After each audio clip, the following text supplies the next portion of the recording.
Last week, I started a new series titled Race. And the subtitle is Run, Don't Look Back, Don't Stop Anywhere.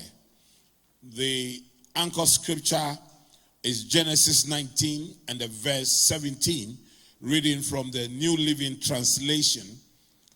When they were safely out of the city, one of the angels ordered, "Run for your lives and don't look back or stop anywhere in the valley. Escape to the mountains or you will be swept away." So life is a race with three key instructions. Run for something, don't look back, and don't stop anywhere. These instructions were given to Lot and his family when God has sent angels to destroy Sodom and Gomorrah. And I think these instructions are also applied to our lives today. Life is a race governed by three instructions. You must run this race for something. They were supposed to run for their lives. You must run for something. You must run because of a marriage. You must run because of a job. You must run because of your children. You must run for something. There should be something that is driving you in life. And then you don't have to look back. So last week, we looked at run for your life. Run for your life. And I shared with you what you should do to run for your life. For I stated that if you are running without a purpose, sleeping is a better option. I went on to show you how you can run for something. Today, I want to look at race part 2, and the theme for part 2 is don't look back. Don't look back. Don't look back. Don't look back. Sometimes when we fail to create a mental picture of our future and we don't see the hope for tomorrow, we try to fall back to the past. When we have not achieved anything in our present, we try to look at our past glory to console ourselves. Today, I want you to detach from your past and move on to the future. I do not want you to look back anymore, and I'm going to share principles that can help you to let go of the past and move on to the future. There are better days ahead. And until you see those better days ahead, you will look at the bad days behind and get hurt and get bitter and get stuck in your past. But I see some better days ahead. I see some promising future that you must be working towards. Now, Isaiah 43, the verses 19 and 18, the Bible says, "Forget the former things, do not dwell on the past. See, I am doing a new thing." So God always has something new that he's doing. And the only way you can see that new thing that God is doing is for you to forget the past. I don't know what is in the past. It may be the disappointment. It may be a failure. It may be someone who has hurt you. It may even be an achievement. But God says, forget the past. Do not dwell on the past. See, I am doing a new thing. And I see God doing a new thing in your life. And the reason why God sent me here to bring this message to you is because prophetically, it is time for something new to unfold in your life. You are sick and tired of that old thing happening in your life all the time. Life is so boring because every day you wake up to the same thing. But I can prophesy to you on the authority of my calling and based on my relationship with God that I can see God doing something new in your life. God will never send a prophet your way with a message like this for you if he's not going to do something new in your life. How many of you believe that God is going to do something new in your life? How many of you believe that this message is for you? And how many of you believe that if you were the person in this room, I would still have preached this message, because this message is for you? If you are the one I'm talking about, I will hear your loudest amen.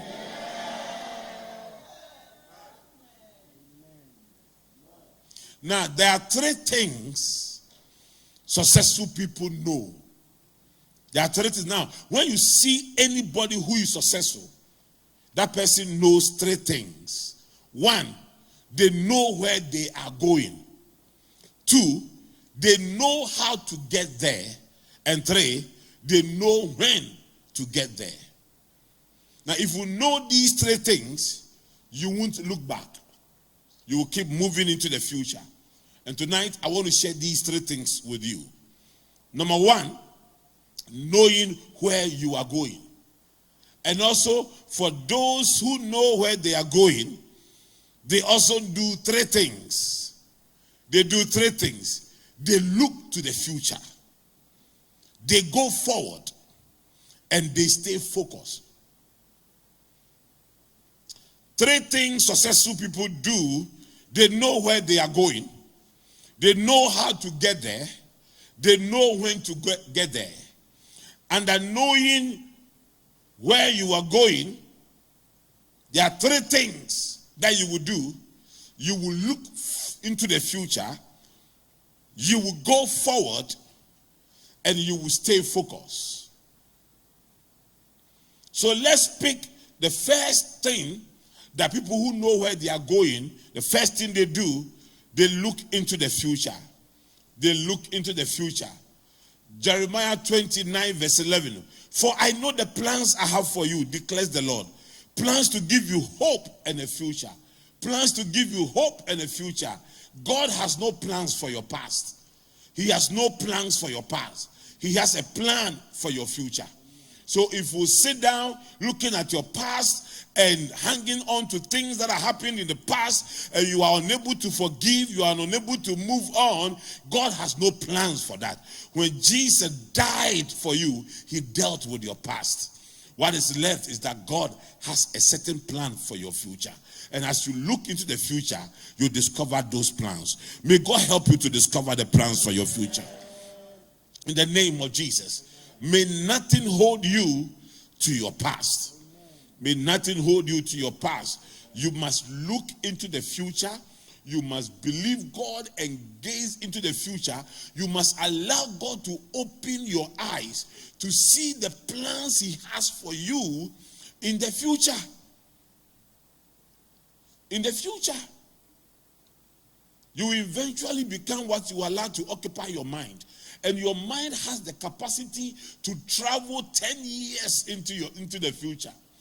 Barack Obama, 12 years before he became president, was being introduced to a man. And the person introducing him said, I'm introducing to you the future president of America. He said when the man introduced him like that, the words of the man just sank into his spirit. From that time, he started seeing himself as the president of America. 12 years later, he became the president of America. The future you see, you become. Are you here? The future you predict, you become. There is no future anywhere apart from what you see. I told you when I was young, my teacher asked me what I wanted to become. I was in class 4. I said I wanted to be a pastor and a teacher. Today I'm a pastor and a teacher. What I saw in the future, I have become. What I claimed, I have become. There is so much power in imagination, especially when it is a God-given imagination. When your imagination is inspired by God, there is so much in that future. Dream big. See that future. Believe it.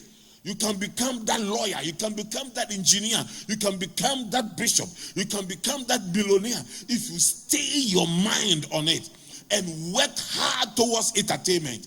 There is so much power in your thinking that as a man thinketh, so he see.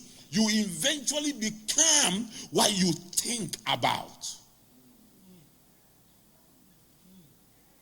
Years ago, an experiment was done. A man was put in a prison. And then the other room beside him, every morning he heard someone screaming there. Then the next morning, another room, you hear somebody screaming there, and the prison warden will come to him and say, your turn will come. Do you know what you are doing to them? We are putting their hands in hot water. Say, your turn will come. Very soon, we'll come and put your hands in hot water. They did this for a period of time. Then one morning, they opened his prison door. They came to him, put hot water, boiling water before him, and blindfolded him. And when they blindfolded him, they took the boiling water from there and put cold water in front of him. Then they dipped his hands in the cold water. He started screaming. When they took the blindfold away and brought his hands out, he had blisters all over his hands. So even though his hands were put in cold water, his mind interpreted that he was in hot water. And that had effect on him. The power of the mind. When you use the mind to imagine things. You remember the story of the Tower of Babel. God said, once these people have imagined, they will do it. Once they have imagined something, they will do it. So you know what God did? God had to separate them. Listen, don't use this brain of yours God has given you to think evil about people, to think about your past failures. Your brains must be occupied by the positive thing that you want, that God has placed in you, and you will eventually become. May God renew your mind today, and may you see the future with the eyes of your imagination. May God show you a powerful future. You know, the thing about looking into the future and seeing all those opportunities in the future is that it builds faith in you. It gives you hope and brings life to you. You see, when you are discouraged in life and you give up on life, your present attitude is so bad. You have an attitude of a loser. When the Pleasant Place Church started an uncompleted classroom, every Sunday morning I was going to service. I went with such conviction. I went with such joy. I went with such commitment, because I was not seeing that uncompleted classroom with Auntie Becky and the children and mommy and myself. No, I was seeing you. I was seeing the future. I was seeing the hundreds that will come in the future. I was seeing it. So even though there were only few people in the room, I was preaching like you are now in hundreds. I am not seeing the hundreds. I am seeing the thousands. Are you here? And what motivates me to do the things I do is what I see in the future, not what I see now. Are you here? May God open someone's eye to see something in the future.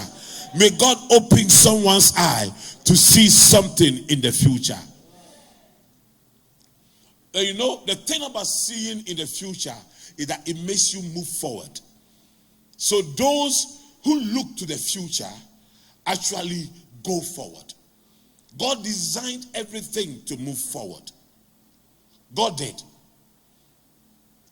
Here are 4 things that will hold you from going forward. The past that haunts you. We all have things we have done in the past that are terrorizing us today. There are people seated here right now that they can't talk about their past because they have done very bad things in the past. But you know something? Forgive yourself. Do you know your future answers your past? So you may have been an armed robber yesterday. But if tomorrow you are able to transform yourself into a pastor, transform yourself into a successful man, you can stand anywhere and say, I was an armed robber before. But if you stop being an armed robber, yet you look like an armed robber, you cannot say I was an armed robber before, because people will still say you are still an armed robber. So don't let the past haunt you. Forgive yourself of the mistakes you have done, and move on, Don't let it keep you at one place. Forget it and move on. You are not the only one who has made a mistake in life. Others have made worse mistakes, and yet they have moved on. The first female president of Liberia, I think, had the first child when she was in a teenage. And in African culture, when you were a teenage mother, everybody rejects you. But look at her. She came back, fought hard, and eventually became the president of her country. I am sure when she became pregnant as a teenager, there were other teenagers that were going to university. They looked at her as someone who has failed. Yet, she became the president of that country. She answered her past by not allowing her mistakes to take hold of her. Many people might not forgive you for your mistakes. That is not your problem. Your problem is you refusing to forgive yourself for your mistakes.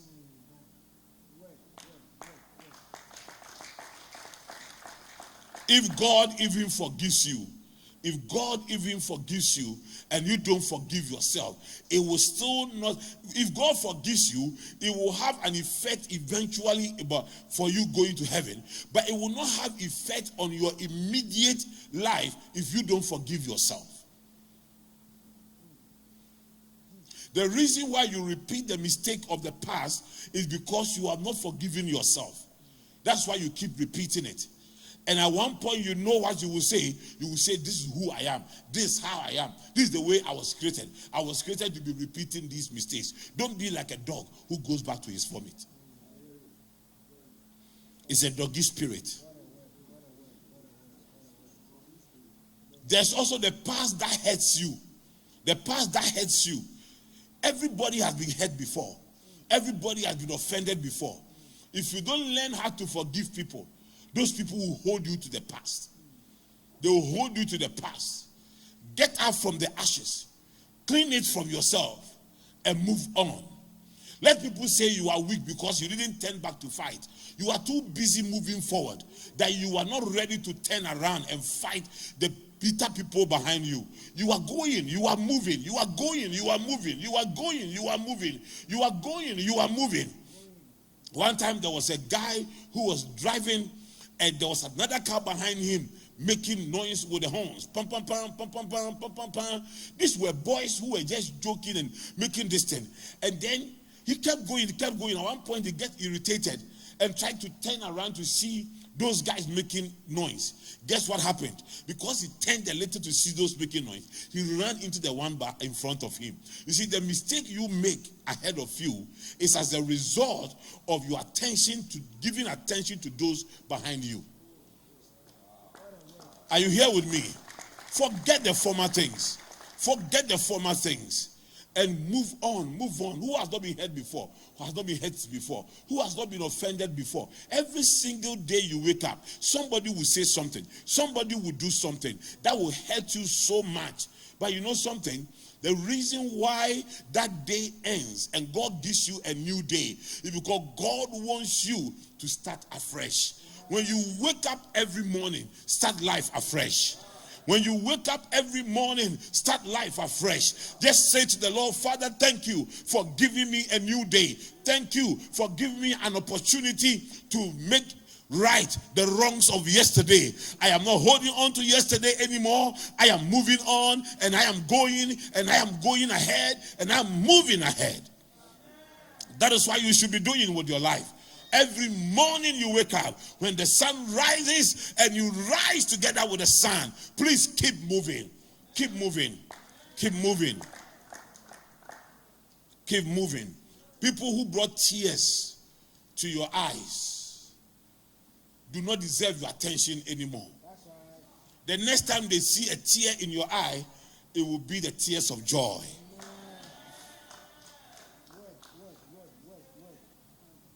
The past that holds you. Sometimes we get addicted so much to things in our past that we are unable to let it go. There are even people who are our friends who are supposed to be in the past. We are so addicted to them. They don't add anything to our lives, yet we are so addicted to them. Sometimes we are addicted to certain behaviors that we cannot let it go. We just cannot let it go. I know a man who landed a good job, a job that took him to New York. The man's problem was that he loved alcohol. But this, when you were nobody and you were drinking alcohol and nobody was talking about it, he couldn't take that to the next level. And this man once walked into his office and he was drunk. And here comes his boss. That day he lost his job. There are some things when you are nobody, you can do them. But when you become a somebody, you can't do them anymore. There are some things whilst you were single, you could do them. You get married, you can't do them anymore. There are some things when you were a boy, you could do them. But when you become a man, you couldn't do them anymore. Are you here? So please, be careful what holds on to you.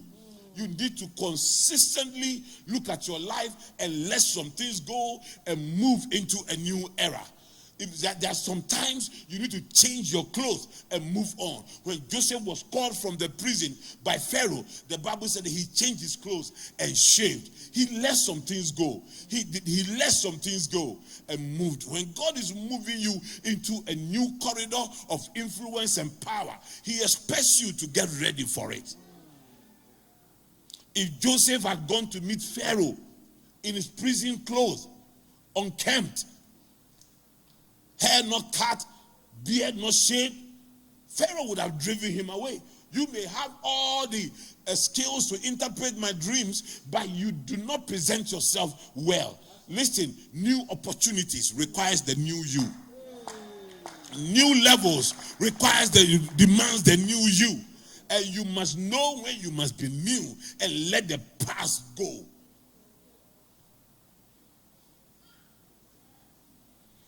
When Jesus called the blind Bartimaeus, the Bible says he cast away his garment. That was a garment for the blind. He cast it away. He cast it away. Once Jesus is calling me, let the blind garment be cast away. That was an act of faith. Was an act of faith. And that was why he saw. That was why he saw. You can't put new wine in an old wine skin. You can't put new wine in an old wine skin. God wants to do something new in your life, and you are still that old person. And God is saying, no matter what I do, what opportunity I give you, you are going to waste it. Never be addicted to anybody. One of the things I love about Chelsea's owner, of course I love everything about Chelsea, but what I love about Chelsea's owner is the fact that the man, he's not emotionally attached to anybody or to anything. Look at Lampard being Chelsea's coach. Lampard was his boy. They have grown to become friends. But I say, buddy, you can't handle this. Let someone else come. Let someone else come.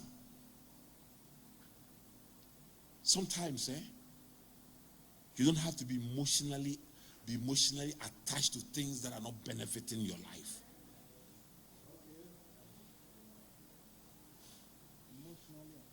Some of you have shoes that you can't wear anymore. But you say, hey, Charlie, when I was a child, I used to like it. So it must be there. When I was a child, I used to like it. So it must be there.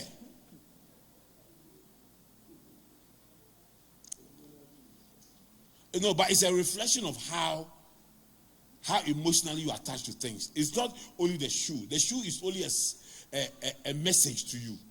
It's a message that God is telling you that the fact that you cannot let your childhood shoe go means that there are so many things in your life that you can't let go. Sometimes the things that hinders you from going forward is the past that hails you. If your last achievement impressed you so much, it has kept you standing on one place. Every achievement is a stepping stone, not a settling stone. The more you achieve, the more you should be hungry to achieve more. Are you here? You build a chamber and hall building, that should not be the end of it. You know that I'm going to build 2 bedrooms. Immediately you finish the 2 bedrooms, you are thinking about the next thing. What do I do again? I should build 3 bedrooms. Maybe you finish 3 bedrooms, I should be building story buildings. Once you start building story buildings, you are looking forward to building estates. Your life must not come to an end. The worst that can ever happen to you is to do something and be so impressed with it that you decide, I won't do anything again. One young man died recently, very pitiful death. He finished his last examination and he decided to do the backflip, and it went bad and he died. What kind of celebration is this? Because the better examinations are coming. The examination of life is better than the one he just completed. But he thought he has finished. A lady completed university in Nigeria. And I think Nigeria is a culture that when you finish the university, they write things in their, this thing. She decided to write, like no more cheating or examination or practices or something. I mean, he wrote something that now the university called her. And said, okay, your message means that you cheated to get here. So we are taking the degree, everything from you. Don't be too impressed. Don't be so excited about the things that, when we came here, I said we'll be here for 5 years. I'm already reviewing my notes. I'm already seeing something bigger. There's something bubbling in my spirit. I'm just moving. I just feel I can do something more powerful, greater.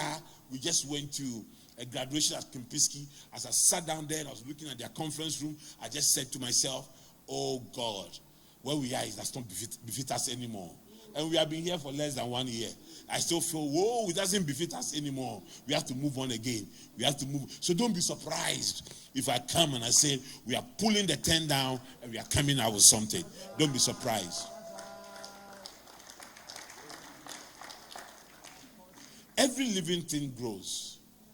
If you are alive, your life will grow, unless you are dead. If you are dead, it will be the same. Do you know some people, they have slept on the same bed, in the same position. Their rooms have been arranged the same way for the last 10 years, and they don't feel bored. And they say that, after my bedroom, when I enter there, I am happy. You are dead.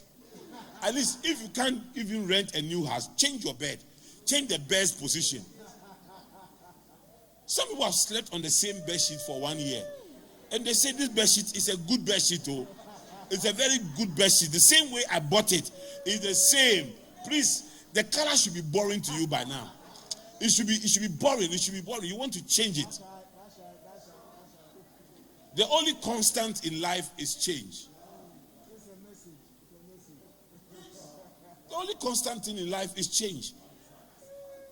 And if I'm telling you, if you are alive, you see growth around you all the time. You see expansion of things around you all the time. You see moving things around you all the time.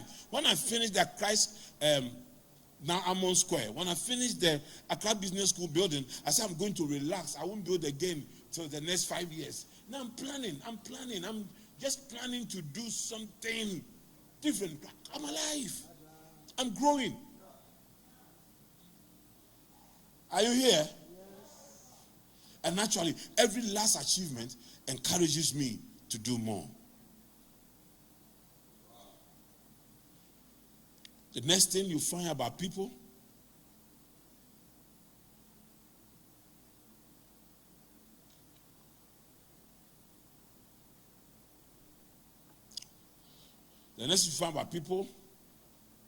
who are successful is that they know how to get to where they are going.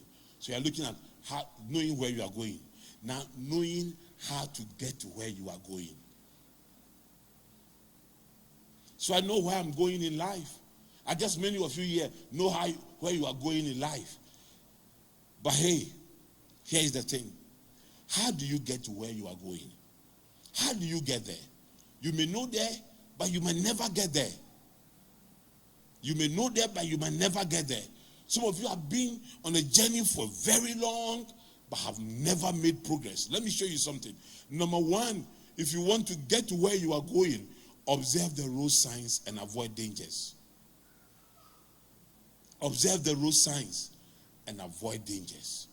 You know, there were times where Jesus himself withdrew because some people wanted to stone him.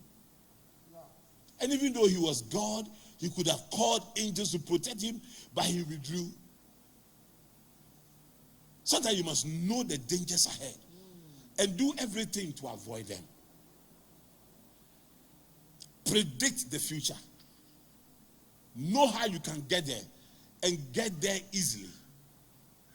And I'll talk more about this on the third one. And then obey the road regulations.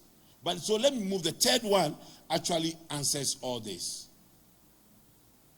And the third and the final one. Third and the final one. Knowing when to get there. So we are looking at that you must know where you are going. You must know how to get there. And then you must know when to get there. Time. So you may know where you are going. You may know how to get there. But you must make sure you get there on time. You must make sure you get there on time. So you see people who don't look back. They are going, they arrive on time. See, life has a lifespan. And the shortest distance in life, the shortest distance in life is when you were born and when you die. I'm telling you. Because, listen, even if you live for 80 years, it's still a very short time. Even people never accomplish their purpose after living even for 100 years. Because at one point in your life, do you know why people retire at 60? Because at 60, you are deemed to have lost your passion, lost your creativity. You should be resting. So you have 60 years to do whatever you want to do. And the first 25 years of that 60 years, you are in school, trying to build your skills, trying to establish. For those of us in Africa, actually, even the first 30 years, you are so struggling to settle down and to find rhythm in life. So you have 30 years to work, give birth, raise a family, build houses, invest for the future for your children. So life is the shortest distance you ever cover. Your life from when you were born to when you will die. So you have no time to waste at all. You have no time to waste at all. And let me suggest a few things to you how to beat the time and be ahead of time and become successful. And you can make it happen with the help of God. You can make it happen. Number one, measure the distance. Never get yourself involved in an endless journey. An endless journey. If a man decides to date you, you must know when he wants to marry. Never propose to a woman when you don't have in mind when you want to marry. And never accept a proposal from a man who cannot tell you, I'll marry you in a year or in 2 years. You will stay in that relationship for the rest of your life. Oh, I'm telling you. I'm telling you. Never engage yourself in anything in life that does not show you the end of it. That is why successful people will say, I'm starting this. He will draw a strategic plan from day one to the end. We should end at this day. Do you know why Africa, we are poor? Because we never end the thing we start. Our governments have abandoned projects. There are more abandoned projects in this country than the completed projects. The ones that are not abandoned are sometimes 10 years behind time. And the more you delay in doing things, the more expensive it gets. Not only in projects, but even in your own life. The more you delay in going to school, you are being in the university, a course that you should take 4 years to complete, you are still in that course, 8 years, you are still there.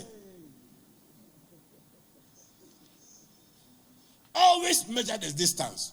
Anything you do, know when you want to start and when you want to end it. Always. You see how frustrating it is to be making a long journey. You go, sir, I was flying with my children one day, and Titi-Ofei, who is just like me, doesn't like traveling. I don't want to get myself involved in things that has endless distance. So I don't travel very long distances. I don't like those things. Titi-Ofei will come to me in the place, Daddy, are we there yet? I said, Titi-Ofei, this is about 6-hour journey, almost 7 hours. We just done 30 minutes. Daddy. Then she will go. 30 minutes, Daddy, are we there yet? I said, Titi-Ofei, when we get there, you will know. You understand? Listen, don't be like Titi-Ofei. Get yourself involved in a distance course. She didn't ask me, Daddy, how long are we going to travel? When my Mr. Watu was little, we were going to Kakum National Park to have some family fun. And then we got to Kaswa. Then she asked me in the car, Daddy, are we there? Are we getting there? I said, Mommy, we are not starting.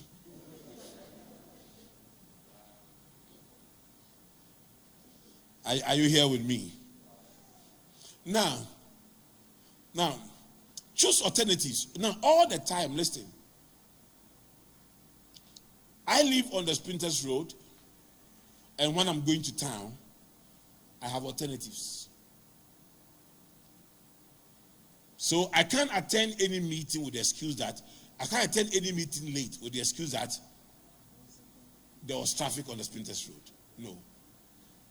Because I could use the motorway, use the Bush Road, which is no longer Bush, but still has a name, Bush Road. That's why you should be careful when you get a nickname, because it will stick with you forever. So Bush Road.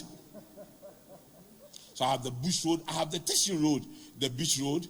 I have the Burma Hills Road. So I have different alternatives to get to my destination. Please, in life, don't take one route. If the route is not moving you faster and closer to your destination, change it. Are you here? Change it. All my life, I have been dreaming to do this. All my life, I have been dreaming to do this. Keep dreaming. You must wake up one day to reality. Wake up early. If you dream and you dream, every nice dream, you will keep dreaming, and then eventually it will turn into a nightmare. So sometimes wake up from your dream. I know people who have very nice dreams, and then they wake up. And then they sleep again to continue the dream. I don't know if you have done that before. Yeah. You want to go back to sleep again so that you can continue with the dream. I mean, someone has happened to me before. When the dream was the sweetest part of it. And then I just woke up. Then I said, why? Then I tried to sleep again. Let me continue. I tried. Now I wanted to create the dream myself. I couldn't. But that's how some people's lives are. They just imagine things. They're just there. They are in the Cinderella world. And things will happen. Please choose alternative routes. There are alternative routes to be able to get to your destination on time. That's why in life, there's GPS. Once you sit in your car and you key in the address to where you are going, GPS will actually take you through the shortest route in getting there. Sometimes there's what we call the traffic jam routes. The traffic jam routes. I've always said to people how I roadmap my ministry. There were so many things I could do in ministry, but others were doing them. So I decided to choose something unique, something that most pastors are not doing. I branded myself as a pastoral entrepreneur. Decided to chart a course that most pastors will not chart. I saw a group of pastors doing a similar thing, a group of pastors doing this. There were too many. Then I saw one pastor doing something that most people don't do. I said, okay, this road is less traveled. Let me use that road. I will catch up with those who have gone ahead of me. It has really worked for me. The Spirit has really worked for me. Some people somewhere will say, is that how we do ministry? I've always said to charismatic pastors, say our major problem is that we are too spiritual. We live our strategy. There are two S's that can make anybody successful in life: spirituality and strategy. If you are too spiritual without a strategy, you become heavily conscious but earthly useless. If you are too strategic without spirituality, you become earthly useful but you miss heaven. So you must have a blend of both. You must have a blend of both, because you need the favor of God and the favor of men. Whatever you bind in heaven is bound on earth. Whatever you lose in heaven is loose. There's a connection between heaven and earth. And that connection that you must find. So I avoided the traffic jam route. Because listen, somebody at the age, you are old in life already, you are advanced in, then you decide to take a career path that will take you another 10 years. By the time you achieve this thing, you'll be retiring. Nobody will hire you. Are you here? So that once in a while you hear a testimony of somebody who is 70 and went to law school. Once in a while, and then you feel motivated. Oh, I have a future. If this person, there's a future for me. But you see, it's an isolated case. The best practice is that people who become lawyers early in their lives become successful. Are you here? At some point in your life, you lose a bit of passion, you lose a bit of creativity, you lose a bit of things. I mean, it's natural. It's natural. Okay, so whatever you want to do it early. Do it very early. Marry early. Have children early. I was just telling a group of young men in my office. I just sat them down. And I said, let me tell you something. I think Kevin and his friends, they came to me. All of them around the same age. And then some of my staff came in. I said, you see in football, by the time you hit 30, they call you old man. You have come on retirement at 30. Because of the energy with which people play football. So at 30 in football, your value is down. In Chelsea, when you are 30, they don't give you more than 1 year contract. Your value goes down. They slash your pay, and make you feel like you are nobody. And Manchester is so frustrated. They signed a 36-year-old man. And just started scoring goal. They are happy. But the journey is foul. You get it? So I was telling this young man, I said,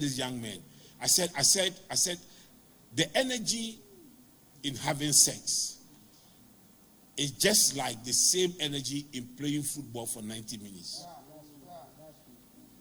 So if around 30 years footballers are retiring, and you decide to marry around 30 years, you are retiring in your sex life.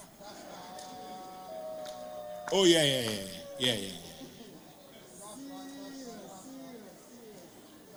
Oh, yes. I married at 24, and I was intentional about it. Because for a long time, I know that sex is like football. You are strong at early age. Around 28, you are peaking in your career. Around 30, you start nose diving, etc., etc. So I married very early, enjoyed life. So all the men who are waiting to try to make sure you get everything in life before you marry, I'm just warning you.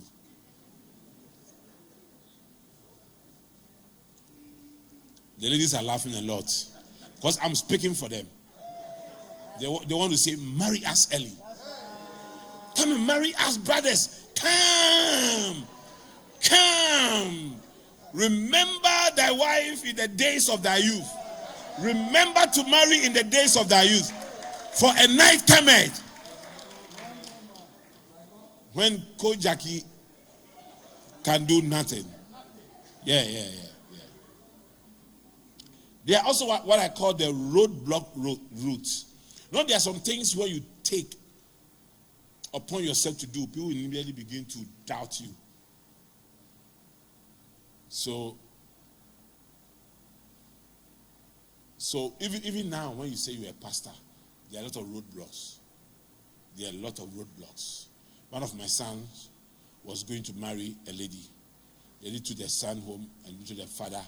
Oh, this is the guy I want to marry. But the father said, oh, so what do you do? He said, I'm a pastor. The father's face changed. When they said, no. Nowadays, the pastors who have come, I love them. The only thing that saved the guy was that the lady said, oh, he's a Bishop Titi-Ofei's pastor. Oh, okay, he's okay. Then I agree. Down. So my brand covered for that guy. You know, there are a lot of roadblocks. Now, if we're even a politician, there's a roadblock for you. The roadblocks are put in places where armed robbers pass a lot, where bad people pass a lot. The police has come to see me that I should pay for a roadblock here. I'm going to pay for them to put a roadblock on this road. Because now they are beginning to feel that there are some people coming to the area and there must be a roadblock. So sometimes you behave in a way where people put roadblocks before you and you don't go anywhere. That's where you feel very frustrated and you start looking back. So that's why, listen, you must have a good history. You must behave well. And you must pursue things that have very high standards. Okay? Don't just say people make money in politics. Sometimes I'm going to be a politician.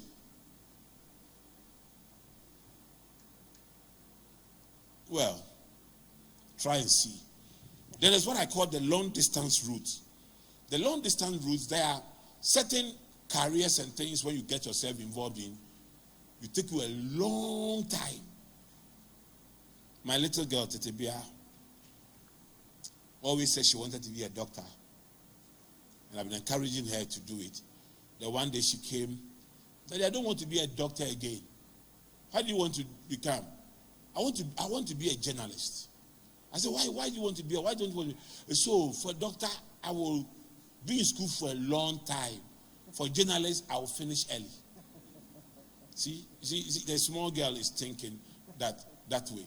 So sometimes you also have to look at yourself, especially look at your age, where you have reached in life, and make smart choices and smart decisions. Listen, it is not every time that you must pursue what you think you are passionate about. No, sometimes you have to sit down, be realistic, look at your life, and make a decision. When I was doing my masters, there were people who were working in government institutions who were coming on retirement, who didn't know what they were going to do with their lives, and decided to get sponsorship. If you have 2 years to retire, and come and do a master's that is 2 years, what are you going to do? That's your retirement trophy. Finish and go and do something. So look at, sometimes sit down, plan your life, and know how many more years you have to be active in life, to be very active in life before you engage yourself in things. Or else by the time you achieve that thing, so many opportunities are gone. Nowadays, somebody who was above 30, getting to 40, was going to the university, came for advice. And I said, what are you going to do? He said, I'm going to do business administration. I said, no, plenty of people are doing business administration. By the time you finish, you'll be 40. And most people don't employ people when they are 40. You don't employ people when they are 40, fresh from the university, 40 years old, with business administration. And you can't have a first degree in business administration and go into consultancy. He says, what do I do? I said, do something that can make you get jobs. If you go and do catering, it is easier for a hotel to hire a 40-year-old caterer. In fact, they will even feel that you will cook better. Yeah. But it is difficult for a company to hire a 40-year-old graduate with business administration. So many young people are business administration who are not yet married, so they can have time to stay in the office up to 10 p.m. and work. They can come to work early. They don't have the troubles of managing husbands and wives and children. So they will go for them. But at 40 and above, if you choose this thing, you will mess up your life. The person didn't listen, went and did it. And now the person now is listening to me, now wants to go and do catering. But has wasted 4 years of her life. Because after getting the business administration, nobody was employing her. Now she wants to go and do catering. I even said to her that if you study catering in the university and you don't get a job, you can start cooking yourself. It is easier to start a catering business than to start a management consultancy. Because food, people buy it every day. You can also get a job in a hotel. You can even start teaching in the catering school. There are many catering schools around. You can even start teaching from there. So sometimes you have to be strategic and you have to think. Am I speaking to you?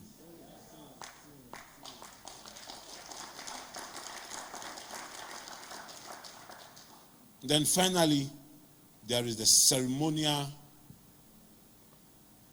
There is a ceremonial route. Now, whilst all these other routes starts from the beginning of your life, the ceremonial route is almost the end of your life. Okay, there's an unapproved route. Unapproved routes are unethical things you do. Let me just, but they are what we call the ceremonial routes. You know, on Thursday, that is tomorrow, they are blocking some roads in this Thursday or next Thursday. They are blocking some roads. This tomorrow they are starting the AU summit. There's a summit coming. They have given a warning. They are blocking some routes. No matter how nice your car is, you can't pass there. They are called, in Accra, we have some routes called ceremonial routes. When we have a president coming or something, that's the routes they pass. When you pass there, it's not a ceremonial route. When you pass there, it's a road. But when some people pass there, it becomes ceremonial route. What it means is that they have achieved a lot in life. And therefore, they celebrate them when they are around. Eventually, that should be your aim. That you become so successful. You become so successful that when you are going to your hometown, they clear the road. Because you are coming home. Do you know when I'm going to visit my mother? When I'm going to visit my mother, she dresses her house and cleans her chairs and everything as if somebody, and I'm supposed to be your son. Mama, what are you doing? Hey, we are coming here. What is me? She will call and say that you are coming here. I want to paint my house before you come. Mama, I'm the one coming. He said, yeah, but you can't come and see some places dirty. So send me money to paint before you come. So I'll send her money. You know, when you're above 80, you think differently. So I'll send her money. I'll send her money, and then they will paint the house. They will paint places. Before, when my sisters were with her, even that one day it was worse. She would let them work. Maybe Bishop will use the washroom when she comes. You go and clean them. Mama is clean, because Bishop will use it.